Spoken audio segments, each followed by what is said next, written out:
With these hypothermic bombs, Russian forces are now closer than ever to trapping thousands of Ukraine's best troops in the eastern Donbas by closing in on the twin cities of Severodonetsk and Lysychansk. A Ukrainian official says Russian soldiers did seize the last highway out of those cities briefly before being beaten back.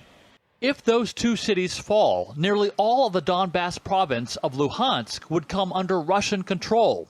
And after having left it alone for weeks, Russia has now resumed its shelling of Ukraine's second-largest city, Kharkiv. When it was over, at least 9 people were killed, according to an infuriated Ukrainian President Zelenskyy.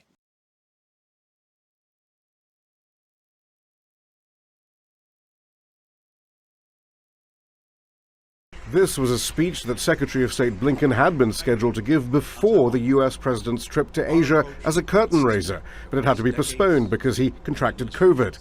In the interim, confusion was sown by Joe Biden when he gave this answer during his tour. Are you willing to get involved militarily to defend Taiwan if it comes to that? Yes. So in part, the Secretary of State's task now was to explain whether US policy towards Taiwan had shifted. Our policy has not changed. We do not support Taiwan independence, and we expect cross-strait differences to be resolved by peaceful means. And Blinken read out the portion of US law that encapsulates Washington's position of so-called strategic ambiguity. To maintain our capacity to resist any resort to force or other forms of coercion that would jeopardize our security or the social or economic system of Taiwan.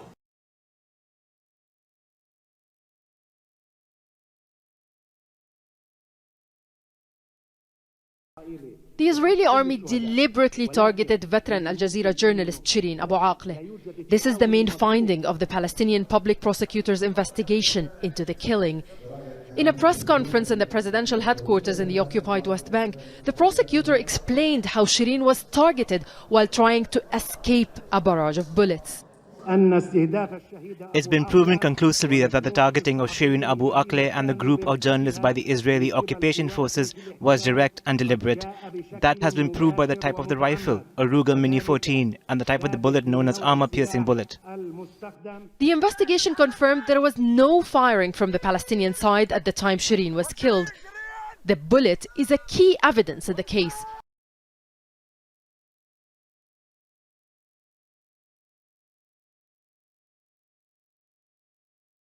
Days after the Texas school shooting in the U.S., police in Canada's largest city on Thursday shot dead a man spotted carrying a gun in a residential area.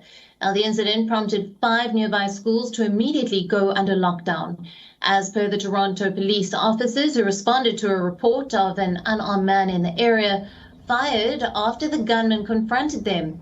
The gunman was described by the police was a male in his late teens or early 20s.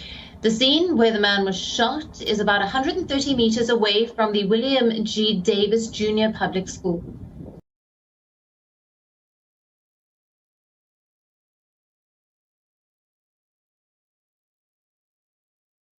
Hundreds of containers and police barricades have failed to stop this protest march. Thousands of supporters of former Prime Minister Imran Khan bringing life to a virtual standstill in Pakistan's capital Islamabad. One group broke through a set of barriers, while others close by tried to reach the protest venue hoping to catch a glimpse of their leader. People marched for 30 hours in lines stretching for several kilometers to reach the capital in what would usually be a 2-hour drive. Although it was meant to be a peaceful protest, it soon turned violent.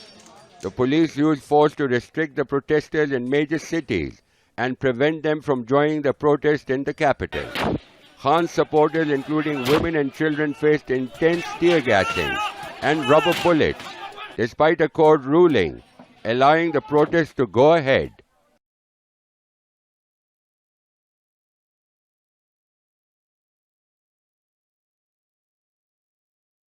About 50 people living in an area in eastern Burkina Faso under threat from jihadists have been killed by armed assailants. The attack, committed on Wednesday against the commune of Majuari but announced on Thursday, is the bloodiest since the one perpetrated nearly a year ago in Solhan in the northeast, which killed 132 people.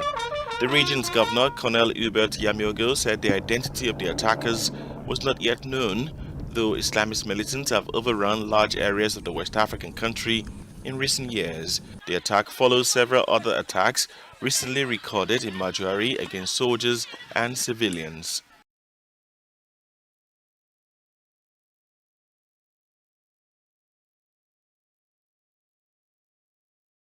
Tonight, controversial actor Kevin Spacey facing 4 counts of sexual assault against 3 men in the United Kingdom after years of alleged sexual misconduct claims. And we're very excited to be here for season 3. The Crown Prosecution Service, or CPS, charging Spacey after reviewing evidence gathered in an investigation by the Metropolitan Police. The counts include, in 2005, allegedly sexually assaulting a man twice in London. A third sexual assault charge from 2008, also in London, but with a more serious offense attached, causing a person to engage in penetrative sexual activity without consent. And the last count of sexual assault from 2013 in Gloucestershire.